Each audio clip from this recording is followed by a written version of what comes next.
Tu confianza en Dios es el tema de la conferencia, del tema de esta noche. ¿Por qué le llamo recobrando su confianza en Dios?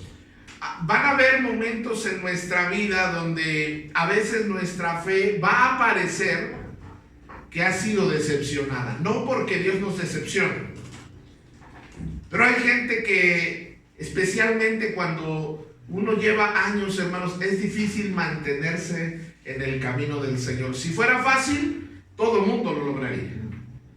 Y hay momentos donde estamos bien fuertes y bien animados, pero otras veces estamos abajo, estamos desanimados.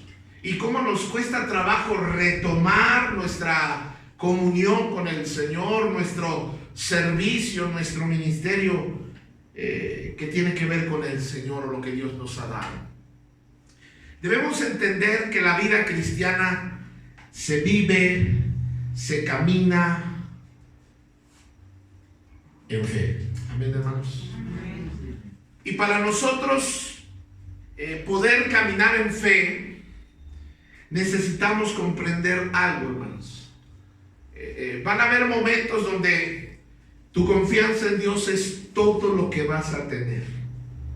No van a haber amigos, no va a haber familia, no va a haber hermano en Cristo, a veces no va a haber pastor, y vas a estar tú solo y tu confianza en Dios. Ahora, la confianza en Dios es algo que se ejerce justo cuando nos está yendo mal, justo cuando estamos atravesando valle de sombras de muerte. Hemos estado hablando mucho con nuestra hermana Rosy, y a propósito de nuestra hermana Rosy del Valle, ore para que la fe no le falte a nuestra hermana. Ore por nuestro hermano Eduardo, porque los hospitales, amados, son valles de sombra de muerte.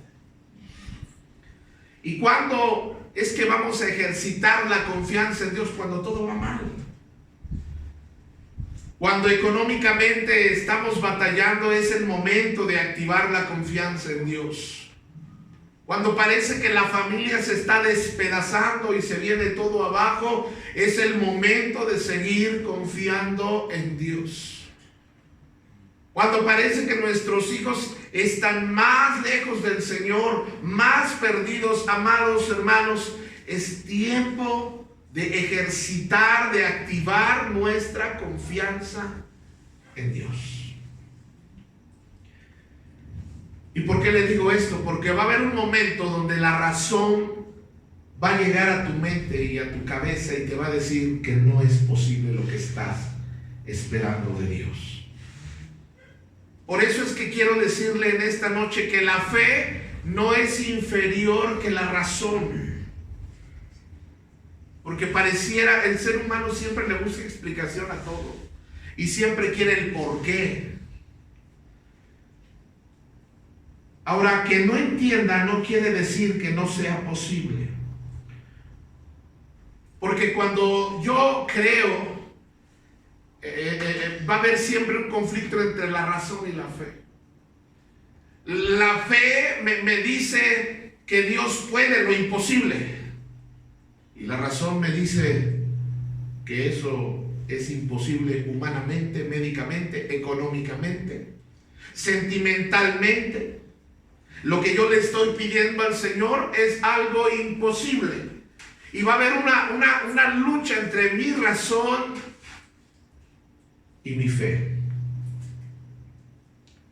La razón exige una prueba para poder creer.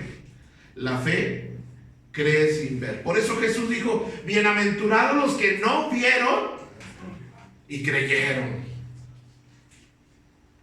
Ahora, yo no sé cómo usted anda en su nivel de fe, pero a veces yo tengo ataques de razón.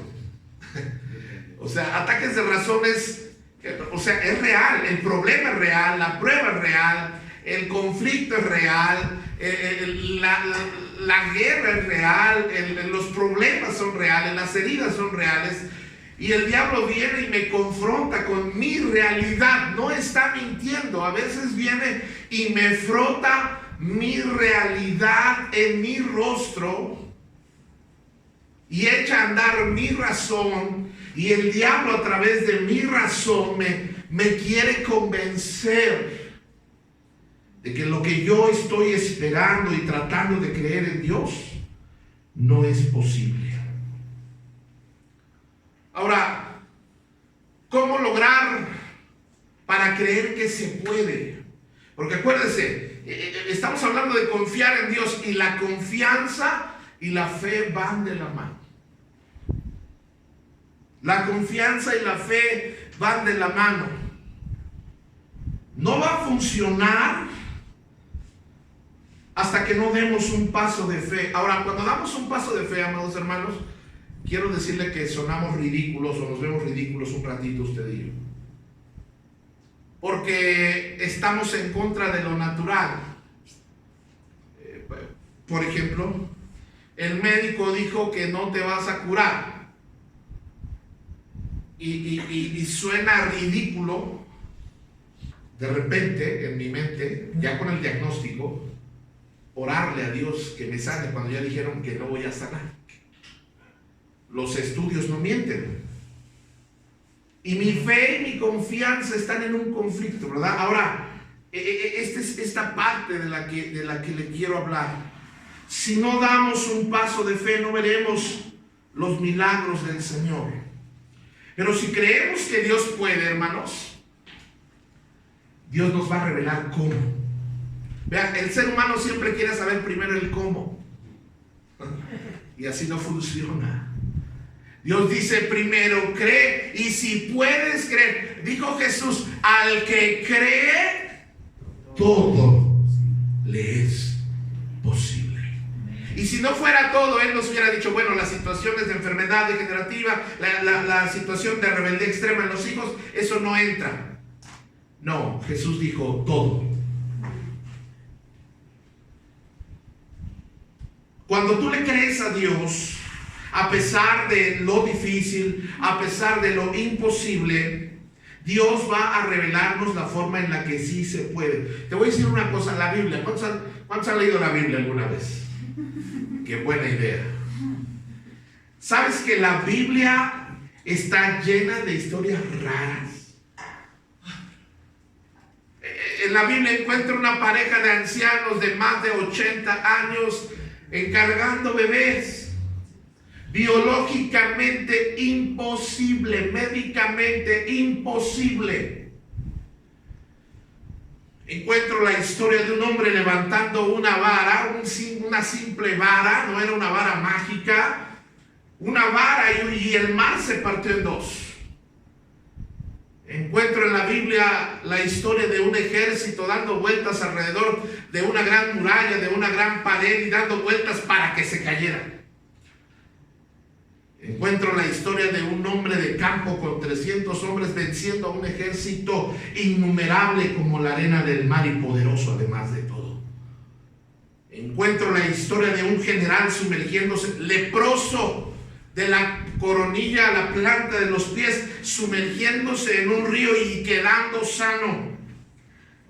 Encuentro en la Biblia la historia de una pesca milagrosa. Toda la noche aquel hombre había intentado pescar algo y no había pescado nada. Jesús le dice, avienta la red, y hermanos, yo no sé qué le dijo Jesús a los peces, yo no sé qué mover hubo en el mar, pero los peces saltaron a la red sin más.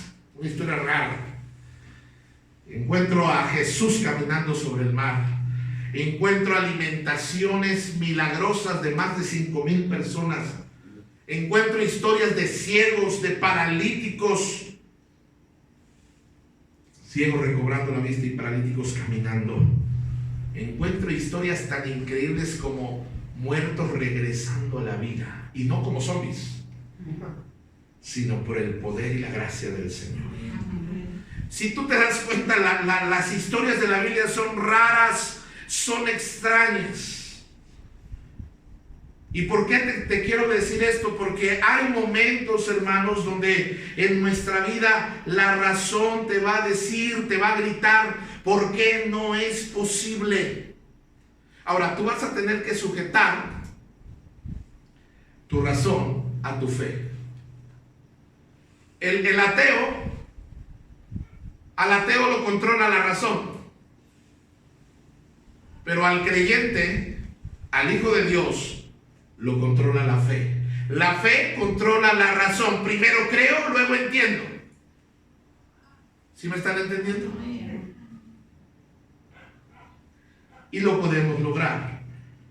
Quiero que veamos el escenario que describe Habacuc 3, verso 17, en la versión Reina Valera. Dice, fíjense y pongan atención lo que el profeta está describiendo. Aunque la higuera no florezca, ni en las vides haya frutos, aunque falte el producto del olivo y los labrados no den mantenimiento, y las ovejas sean quitadas de la majada y no haya vacas en los corrales, con todo, yo, ¿qué?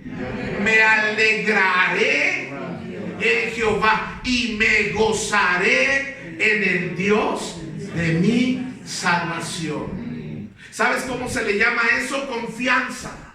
Porque el profeta estaba describiendo un caos financiero, un caos económico. El pueblo de Israel básicamente dependía de la agricultura y la ganadería. Y Habacuc está pintándonos una crisis económica terrible, una hambruna terrible que podría venir si eso fuera real. En la Nueva Traducción Viviente me gusta más todavía como dice, aunque las higueras no florezcan y no haya uvas en las vides, aunque se pierda la cosecha de oliva y los campos queden vacíos y no den su fruto, aunque los rebaños mueran en los campos y los establos estén vacíos, aún así, ¿qué dice? Me alegraré en el Señor y me gozaré en el Dios de mi salvación.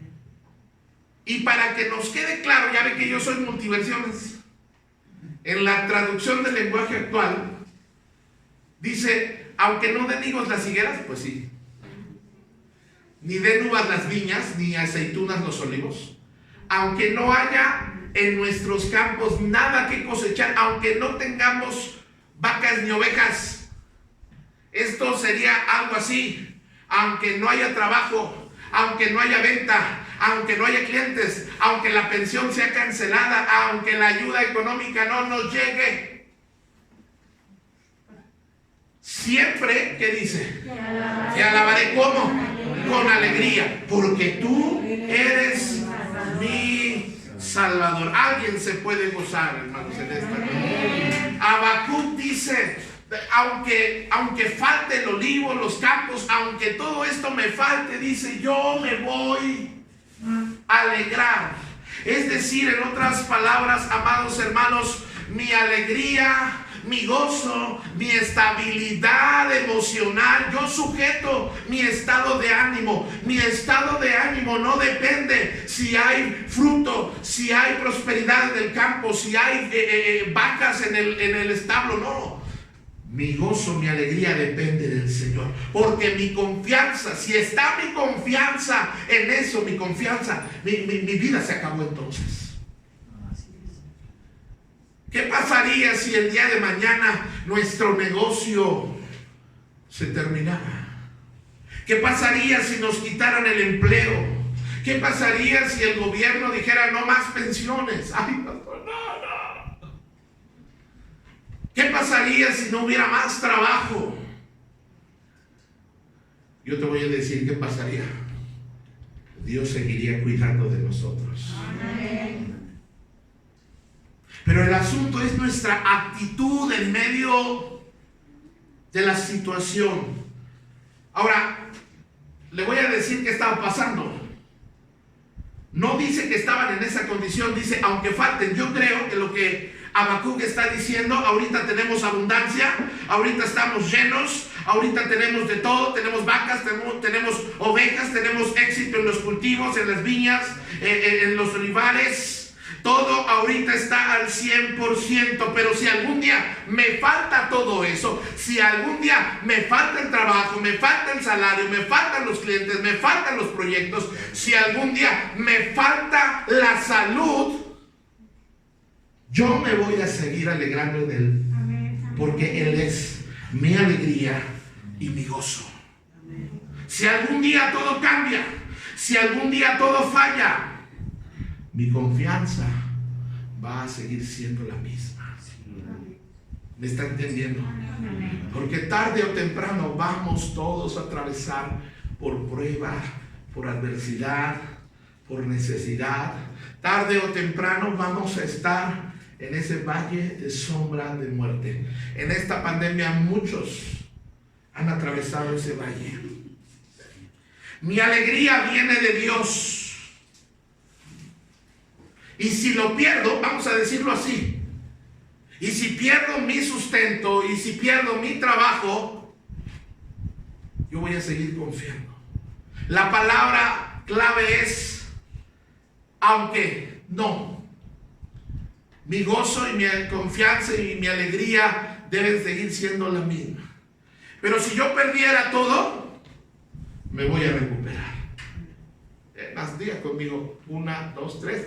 Me voy a recuperar. Supongamos que lo perdimos todo, pero Dios tiene el poder de ayudarnos y me voy a recuperar. ¿Sabe que yo quisiera que Dios mantuviera todo sin caída? Yo quisiera que Dios mantuviera todo siempre así con pura bendición, con pura paz, con pura salud. Pero sabes que en la posibilidad, en el margen de Dios, está la posibilidad de que tú y yo caigamos, de que nuestra economía caiga, de que nuestra salud caiga. Tal lo tiene considerado que dice: el justo cae 7 veces, pero 7 veces se vuelve a levantar. Entonces, si me caigo, me voy a levantar. ¿Sí me está entendiendo, hermano? Ahora, no me voy a levantar porque soy muy bueno, porque soy muy fuerte, sino porque mi confianza sigue estando en Dios. A veces yo confío, a veces mi confianza está en mi trabajo, a veces mi confianza está en la pensión, a veces mi confianza está en mi trabajo, a veces mi confianza está en esto o en aquello, en una persona, pero Dios quiere ser tu única confianza. Pero el profeta no termina ahí. El profeta escribe en el capítulo 3 del verso 19, leímos 17, 18 y ahora el 19 dice: Jehová el Señor es mi. O sea, él aclara de dónde viene su fuerza. Su fuerza no viene de la gente. Mi fuerza viene de Dios. Y luego dice: el cual hace mis pies como siervas y en mis alturas me hace andar, al jefe de los cantores sobre los instrumentos de cuerda. Para que nos quede más claro, vamos a leerlo en la Nueva Traducción Viviente. Dice: el Señor soberano es mi fuerza.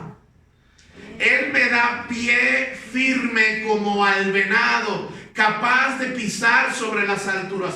Le voy a decir de qué está hablando. Cuando venía un incendio o venía un cazador o veía un peligro al venado, el venado tiene la agilidad, la capacidad de correr tan rápido que sube por los peñascos a las alturas para ponerse a salvo. Una de las habilidades, los venados no muerden, no tienen garras, pero Dios les ha dado una velocidad impresionante. En la traducción del lenguaje actual, este mismo versículo dice: Dios mío, tú me das nuevas fuerzas, me das la rapidez de un venado y me pones en lugares altos. Y entonces Habacuc está hablando de manera figurativa, se compara con un ciervo, un venado. Y en un sentido figurativo, en una metáfora, él dice que Dios nos ha diseñado para las alturas.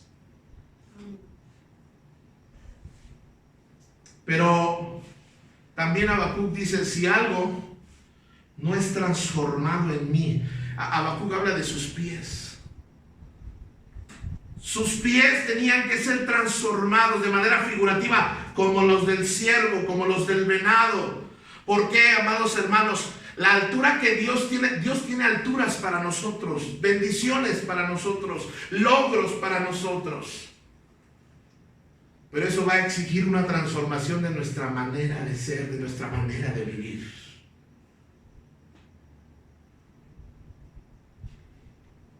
La duda es la que nos impide llegar a las alturas, a la cima, a la bendición total, hermanos. Yo no sé cómo es que, amados hermanos, hay gente que no toma en cuenta. Mire, venir a la iglesia no te va a solucionar el problema, pero venir a la iglesia lo que hace es que te brinda de principios, de herramientas, y al oír la palabra tu fe se aumenta. Amén.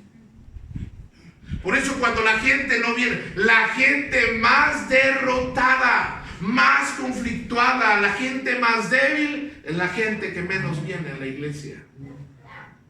Porque el oír te da fortaleza, te da fe. La duda tarde o temprano te va a visitar. Y curiosamente la duda nos visita antes de que Dios haga algo. Antes del milagro, antes de la bendición, antes de la prosperidad, la duda va a tocar tu puerta y te va a decir: aquí estoy. Y te va a dar los argumentos razonables. Te va a dar el punto de vista humano y razonable para que tú no puedas creer. Yo le decía, hay muchas cosas extrañas que Dios hace. Ilógicas que Dios hace. Le compartía de Cristo a una persona el otro día y le decía: mira, lo único que tienes que hacer para ir al cielo es creer en Jesús. Y esta persona: ya, ¿cómo nada más eso? No, yo creo que tengo que hacer buenas obras, irme en una peregrinación, irme de rodillas, cumplir. Y hermanos, al ser humano le suena ilógico que nada más por orar tu nombre ya fue escrito en el libro de la vida, pero así es.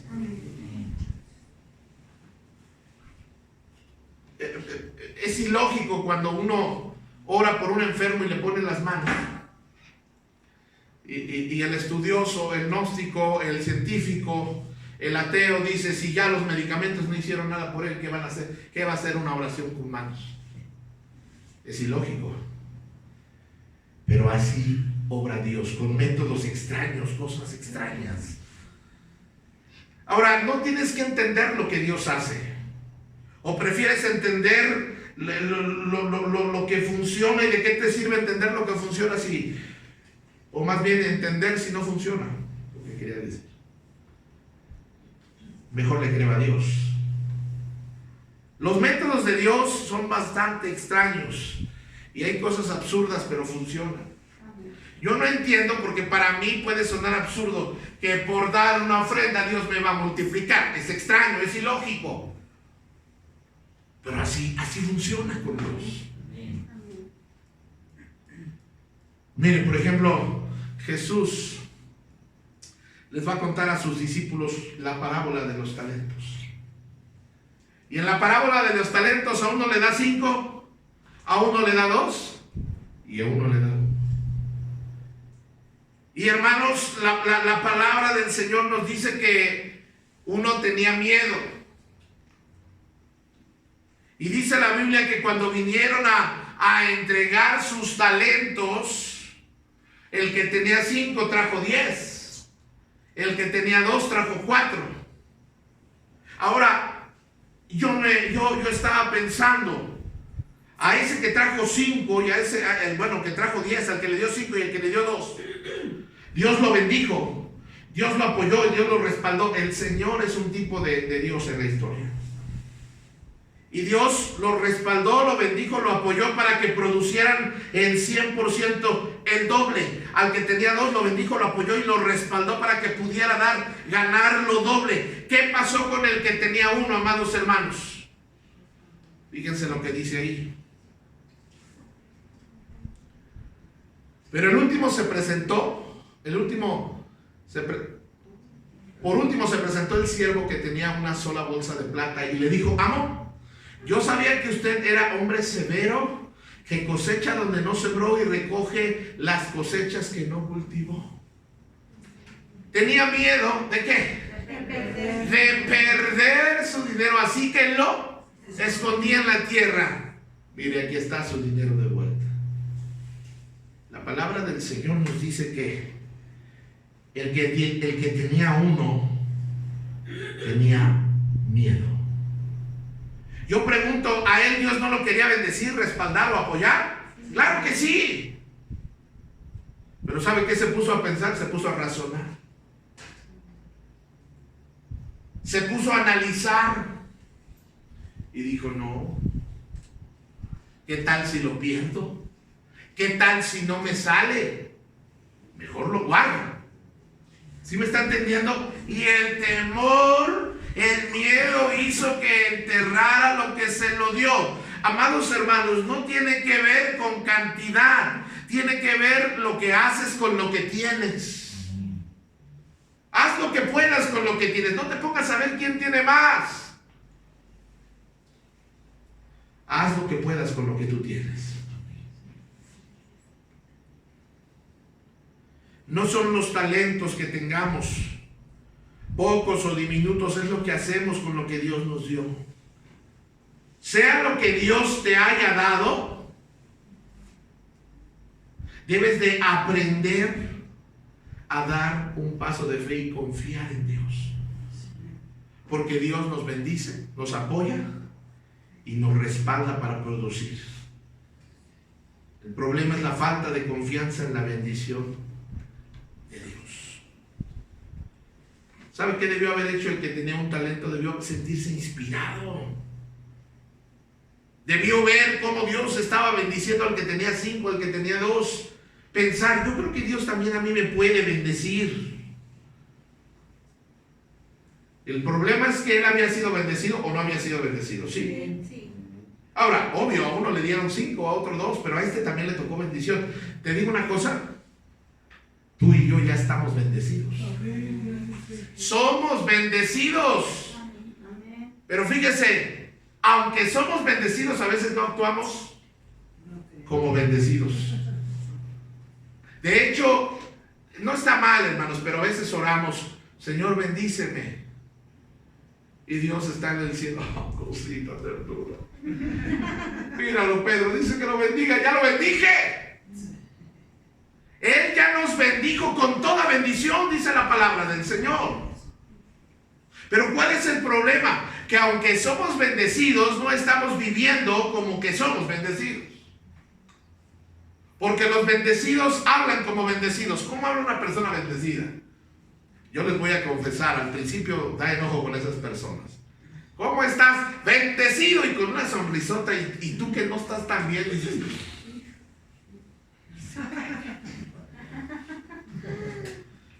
Pero una persona que tiene bendición va a hablar como bendecido. No, hombre, hermanos, Dios me ha guardado, me ha bendecido. Hermanos, tiene feria, no, hombre, pero tengo salud. Gloria a Dios.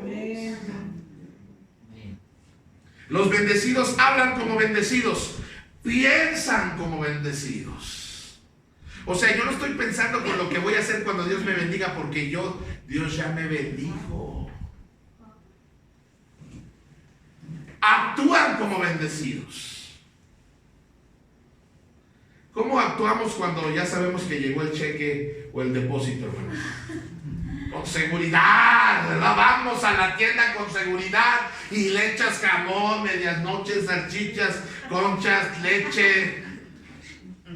Porque actúas. ¿Por qué actúas así? Porque ya sabes que ahí está el depósito. Bueno, amados hermanos, es lo mismo con la fe.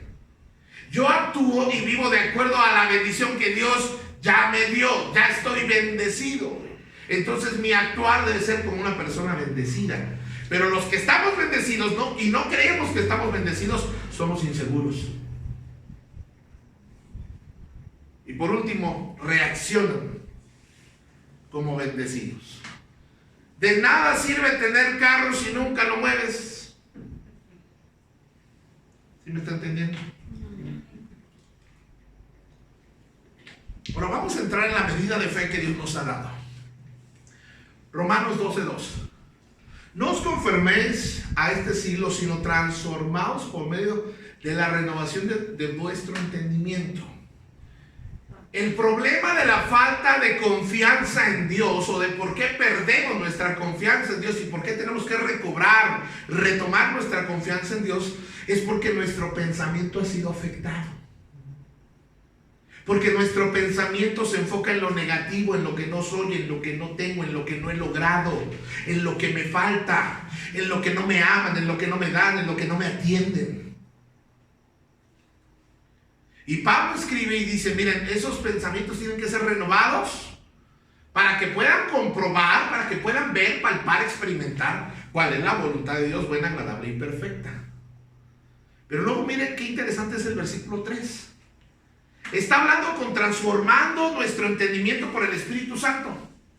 Y luego en el 3 es curioso que dice, digo pues por la gracia que me es dada a cada cual que está entre vosotros, que no tenga más alto concepto de sí que debe de tener, sino que piense de sí con cordura, conforme a qué, amados, a la medida de fe que Dios repartió a cada uno. Entonces, ¿de dónde vienen los complejos? ¿De dónde viene es que no puedo, es que no soy, es que no merezco, es que jamás lo voy a tener, es que para mí no fue hecho dada la felicidad, para mí no fue dado el amor? ¿De dónde vienen las inseguridades, amados? ¿De dónde vienen los celos? ¿De dónde? ¿Por qué una persona celosa es afectada tanto? Viene de una inseguridad. ¿De dónde vienen esos complejos de no, yo no puedo hacer eso porque no, eso no? ¿Sabe de dónde viene? De una ausencia de fe. Porque hay dos extremos, el que se siente mucho, al que se siente mucho Dios lo baja, y al que se siente nada Dios lo sube, para que todo esté equilibrado. Pero entonces, de acuerdo a esto, yo voy a pensar de mí mismo de acuerdo a la medida de fe que Dios me dio. Por eso, si yo pienso que soy una cucaracha, un gusano, una rata de 2 patas, un animal, amados hermanos, hay un severo problema con nuestra fe. Amada hermana, si usted se siente la más horrible de las mujeres, usted se siente que está bien fea, que tiene un cuerpo bien feo, el problema no es su cuerpo, el problema no es su color de piel, el problema no es que es alta, chaparra, el problema es una falta de fe. Su pensamiento fue afectado. Por eso, hermana, por eso, hermano, los celos. Por eso a veces es ridículo a quién le tienen celos, hermanas. O sea, de verdad, o sea, usted está bien chiquiguapo y le tiene celos a la chimoltrufia. Y fíjense cómo nos afecta esto, hermanos. Porque yo mismo me veo feo, porque yo mismo me veo inseguro, porque yo mismo me veo menos, yo mismo me siento que no merezco nada. Y esa no es la confianza y esa no es la fe. Porque Dios a todos nos ha dado una medida de fe. ¿Por qué hay hombres tan inseguros en todo? Necesitan siempre quien nos mande, quien nos diga, quien les dirija. ¿Saben por qué? Por una ausencia de fe. Porque yo debo de pensar de mí de acuerdo a la medida que Dios me dio, a la medida de fe. Y esto es un problema muy grande. Y tenemos que enseñarles esto a nuestros hijos desde pequeños. Hijo, eres valioso para el Señor. Hija, eres valiosa para el Señor. Eres especial para el Señor. Nadie tiene derecho a menospreciarte. Nadie tiene derecho a insultarte y a pisotearte porque eres un hijo, una hija de Dios. Amén. Y no estamos inflando su ego, estamos reafirmando una verdad especial. A mí me decían, tú estás para escoger, no para que te escojan. Obviamente, mi madre sabe lo que tenía. Pero sí me está captando, hermanos. Y yo sé que estamos hablando de muchas cosas, pero espero que a cada uno le toque algo. Entonces, la fe, la medida de fe es importante, hermanos. Ahora, hubo un problema entre Abraham y Lot, ¿se acuerdan? Entre los pastores, dice ahí.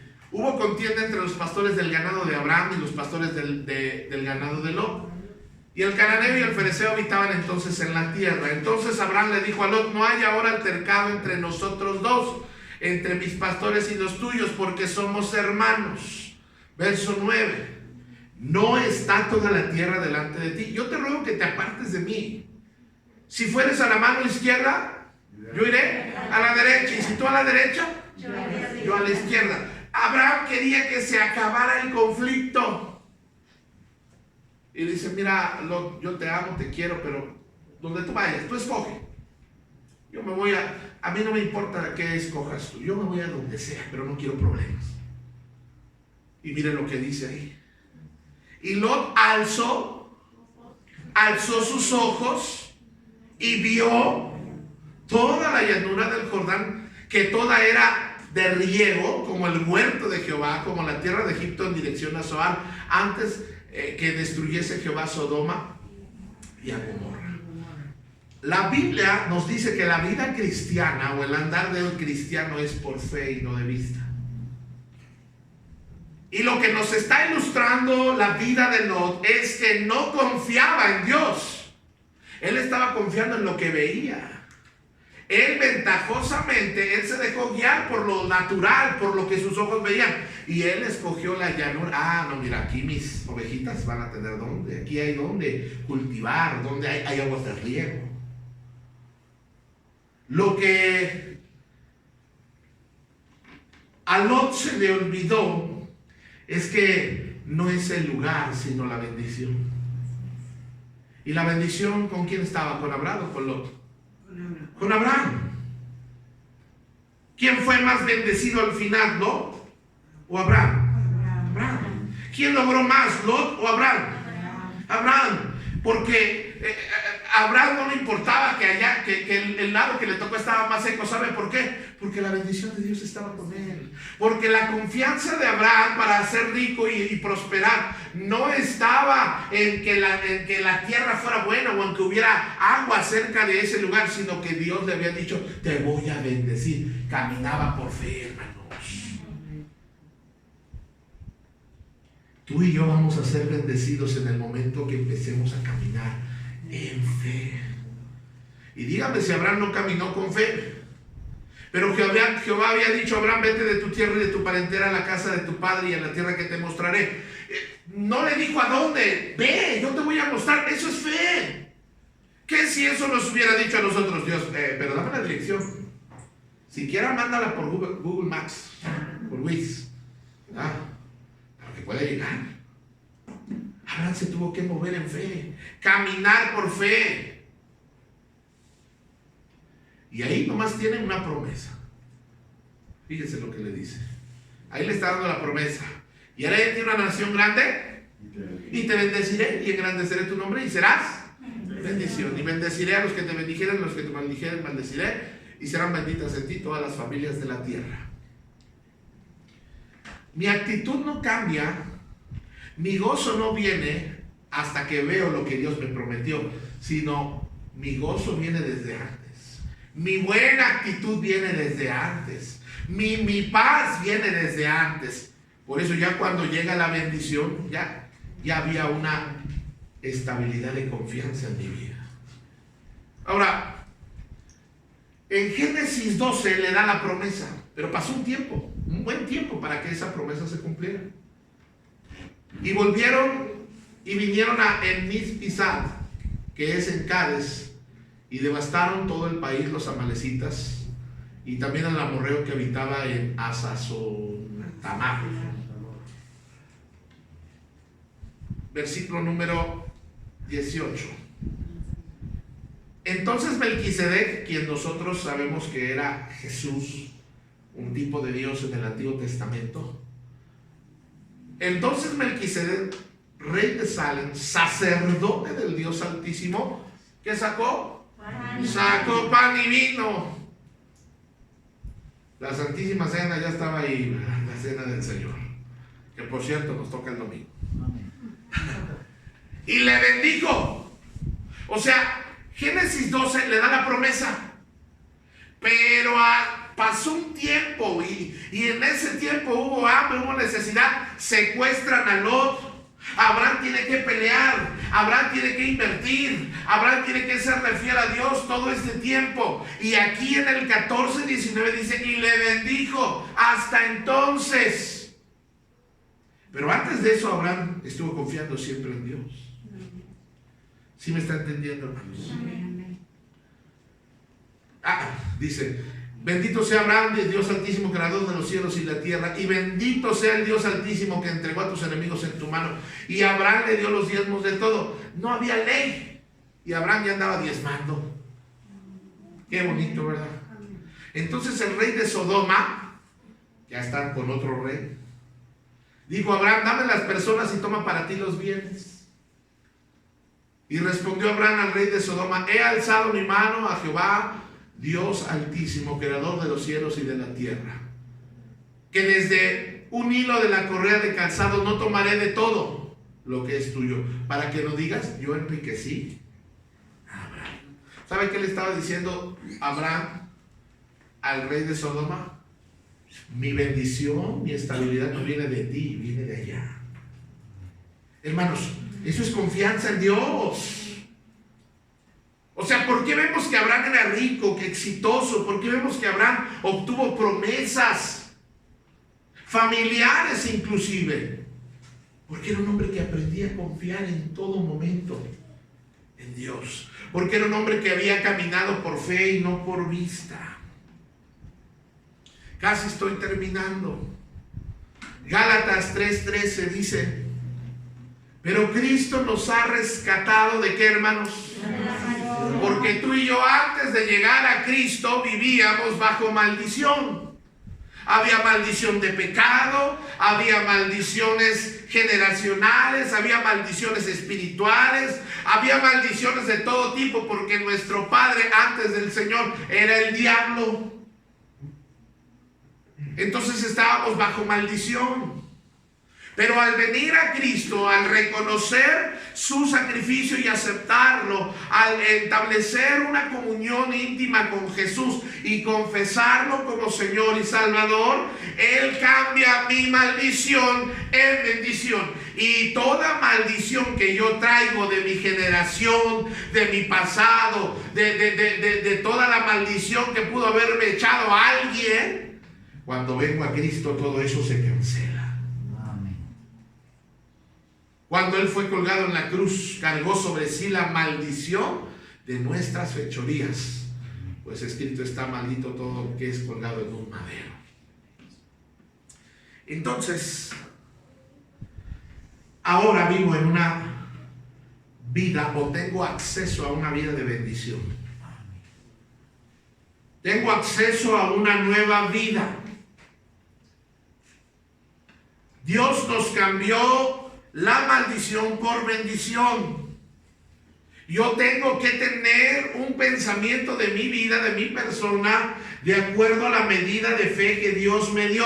Te encargo, te pido de favor que no pienses de ti de acuerdo al concepto de otros, porque otros van a pensar de ti que eres un poco hombre, que eres un esto, que eres un aquello, que no mereces, que eres una mujer así y así, y que mi estabilidad emocional va a depender de lo que otra persona opine de mí, estoy frito. Yo no dependo, escúcheme bien, yo no dependo, mi estabilidad no depende de lo que una mujer diga de mí, o de lo que un hombre diga de mí. ¿Alguien aquí alguna vez ha sido vituperado? ¿Le han dicho de todo? ¿Le han dicho lo peor, el vil que es usted alguna vez? ¿Les ha pasado? ¿Cuántos les ha pasado? Nada más a mí me ha pasado. Y a veces, hermano, cuando alguien nos insulta tan francamente, habla con tanto desprecio, habla con tanto odio, ¿sabe qué es lo que nos sucede normalmente como seres humanos? Nos enchalecamos y decimos: sí es cierto, yo soy así. Y cuando nos dicen que somos hipócritas y nos dicen que somos lo peor y que somos una basura, y cuando nosotros estamos creyéndole a la persona lo malo que está diciendo acerca de nosotros, lo creemos, lo tomamos, nuestro estado de ánimo es terrible. Es más, yo no soy lo que puede decir mi papá o mi mamá de mí. Mi concepto de mí no proviene de la gente, no proviene de otros, porque otros van a hablar de parte del diablo. Otros van a ser hirientes, otros van a ser groseros, soberbios contra mí. Y sí duele cuando la gente piensa mal de nosotros. Fíjese lo que dice Gálatas 3:14. Mediante Cristo Jesús, Dios bendijo a los gentiles. Entiéndase que era un término que se les daba a los que no eran judíos. Con la misma bendición que le prometió a quién, hermanos, Abraham. Lo que Dios le prometió a Abraham ahora te llega a ti por medio de Jesús. Bendición, hermanos. Amados hermanos, el siguiente es un ejemplo de la vida diaria. Así como nadie puede anular y modificar el acuerdo irrevocable, tampoco en este caso. Le voy a decir una cosa. Vamos una música. Algunos años atrás he tenido que cargar y pelear contra lo que otros piensan de mí, otros dicen de mí, aún contra lo mismo que yo pienso de mí. Cuando yo vengo a Cristo en una niñez. Yo vengo a Cristo cuando soy niño. Pero la niñez en la que yo me desenvolví era una niñez con limitaciones, con traumas, con conflictos muy grandes adentro de mí. La tendencia era siempre sentirme inútil y sentirme menos.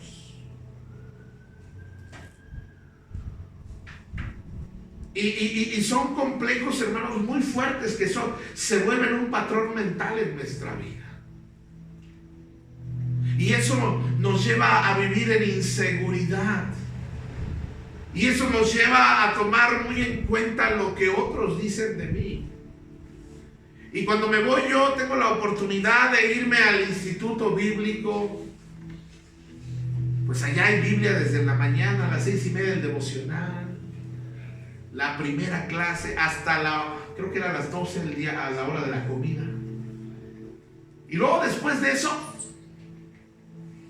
a trabajar, y luego de regreso en la tarde, hora de estudio, era Biblia, de lunes a viernes. El sábado era evangelismo, pero antes teníamos que ir a un culto cantábamos, escuchábamos predicaciones y salíamos a evangelizar. Domingo, escuela dominical, bueno, pararse bien temprano para ir por gente, regresar a la iglesia, escuchar escuela dominical y luego la predicación, y luego ir a repartir la gente, y luego en la tarde otra vez ir por gente, y luego estar en el culto de la noche. Todos los días Biblia, Biblia, Biblia, Biblia. Escuchar una enseñanza, escuchar un maestro, escuchar un conferencista, escuchar todo el tiempo la palabra de Dios por 4 años.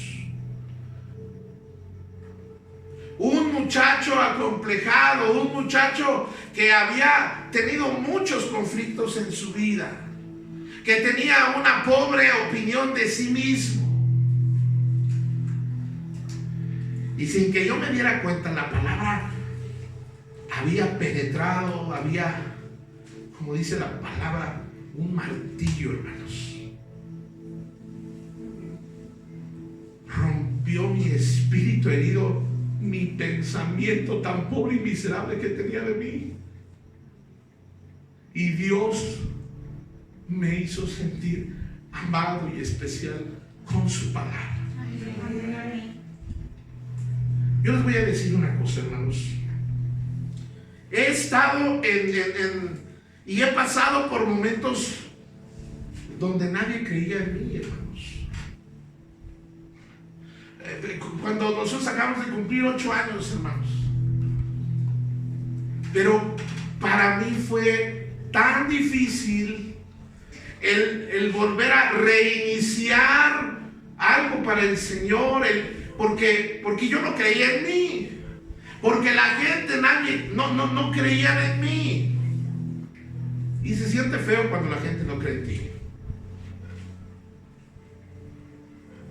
Y pasé también, hermanos, he pasado por momentos donde todos creen en ti y yo no creo en mí. Nos afectan los pensamientos de otros. Por eso yo necesito los pensamientos de Dios en mi vida, porque los pensamientos de Dios contrarrestan los pensamientos de otros. Yo tengo que aprender a gozarme, a confiar en Dios. Ok, ahorita no tengo trabajo, ahorita no tengo la salud que yo quisiera. Estoy pasando por el momento más difícil, estoy atravesando un divorcio, estoy atravesando una crisis económica, estoy atravesando un conflicto con mis hijos. ¿Qué hago, pastor? Sigue confiando en Dios.